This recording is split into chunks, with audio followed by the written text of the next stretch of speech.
Hey there, everyone, and welcome back to another episode of If Margaritas Could Talk. I'm your host, Tracy Black, and today we are diving into a topic that's often shrouded in mystery, stigma, and sometimes a little bit of embarrassment. So we're going to peel back the layers and get real about menopause because it's time to talk openly and honestly. Now, let's kick things off with the basics.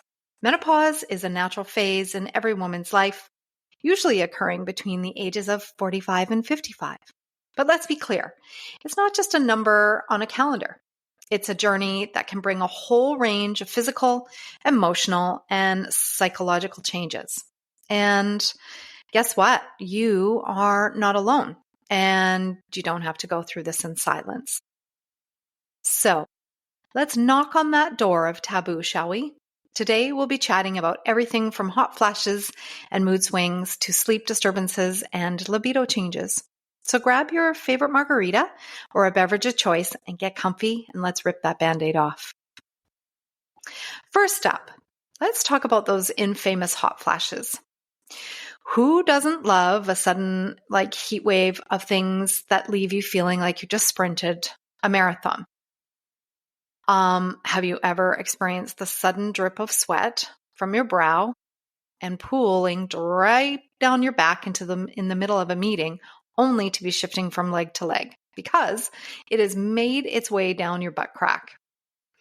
I don't know about you, but why have feminine hygiene companies not come up with a product for these moments? Now, hot flashes can be annoying, but there are ways to manage them. Some women swear by lifestyle changes like staying hydrated, avoiding triggers like caffeine and spicy foods, and practicing deep breathing exercises. Have any of you ever tried any of these methods? What has worked for you? Please enlighten me. Now, on another personal level, I can relate to those lose your ever loving mind mood swings. One minute you're feeling like Superwoman, and the next you're crying over a cute puppy video. I remember losing my car in a parking lot and having a total meltdown and thinking my life is over and I'm going to be put in a straitjacket and toted off to a resort. It is totally normal. Hormonal fluctuations can impact your emotions, but finding healthy outlets can help. Whether it's journaling, talking with a friend, or even a good old dance party in your living room, embracing your feelings is key. Even though we may feel like we have lost all sense of control and our pants are too tight, keep in mind it's not forever and one day it will all be behind us. I sure hope so. Now, let's shift gears and talk about overall sleep. The sleep, the elusive friend we all crave. I know many women who experience insomnia during menopause, myself included.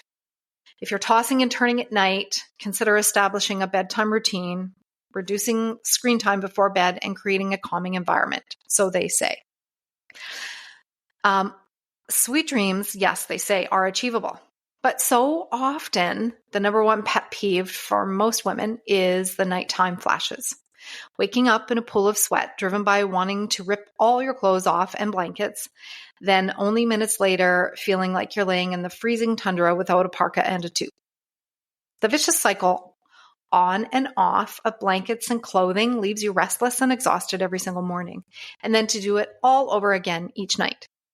If you're anything like me, you can relate to having all the windows open, the fan on you full blast, and layers of blankets. This is 7 days a week, 365 days a year. So I guess my question is, why in the heck did nobody tell us this? All these years, did our mothers, grandmothers, and ancestors suffer in silence? I don't know. I think for me, the most important thing that I find is being realistic about my feelings, being realistic about the ability of sleep that I've had, the amount of sleep I've had, not ability. But over the years, in the last 6 years, it comes and goes and ebbs and flows and waves. And just for once, I would like to be able to have an actual full night's sleep without, the nighttime dance. So now that brings me to my next topic, which is about libido changes. This can be a sensitive topic, I think, but most important, many women notice shifts in their sex drive during menopause. Communicating with your partner is crucial, and don't be afraid to express your needs. I think exploring intimacy with new ways and remembering that this phase doesn't mean that it's the end of your sexual journey. It's just a new chapter. I sort of took a poll, and I had a few friends and a few other non-friends decide to sort of bring up some, important things, I think. Bringing up menopause to men, I think, is, important to most women. It seems that sometimes it just goes in one ear and out the other in some cases. Never stop advocating for yourself, because the worst case scenario, you can always invest in your own private girl time.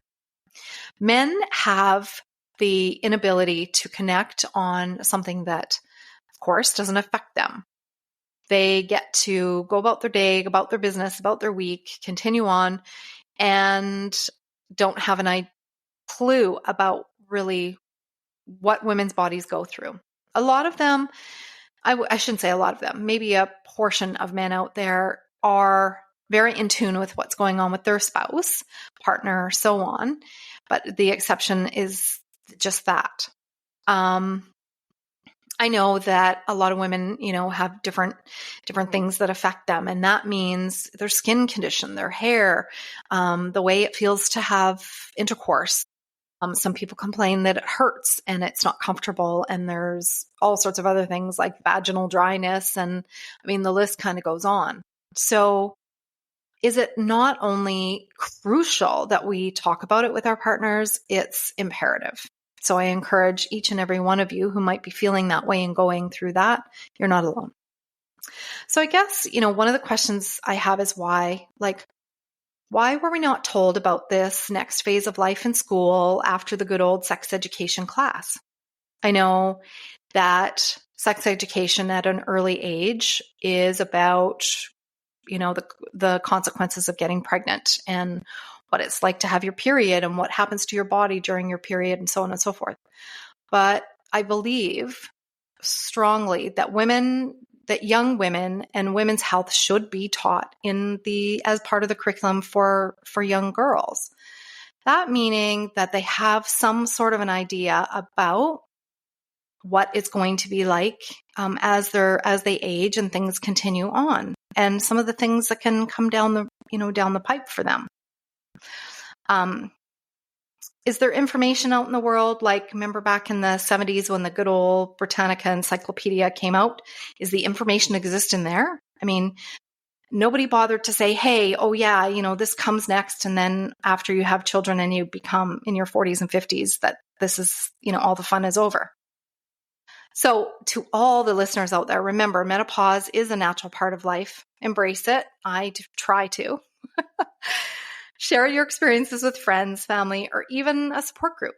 Knowledge is power, and the more that we talk about it, the more we empower ourselves and each other. So before we wrap up today's episode, I want to hear from you. What are your thoughts on menopause? What tips do you have for navigating this journey? Send us your questions and stories. Let's keep the conversation going. Thanks for joining me today on If Margaritas Could Talk, ripping off the Band-Aid of menopause. Remember, you're not alone, and together we can take the fear out of this transition.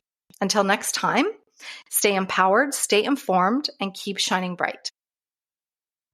Thanks for tuning in, and if you're loving our podcast, please follow, and subscribe.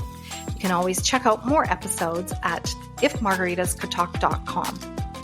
Please tune in next week as we are going to be talking with our guest co-host, Kira Wilding, and she and I will be discussing the beautiful ins and outs of the best and worst Christmas presents you've ever received.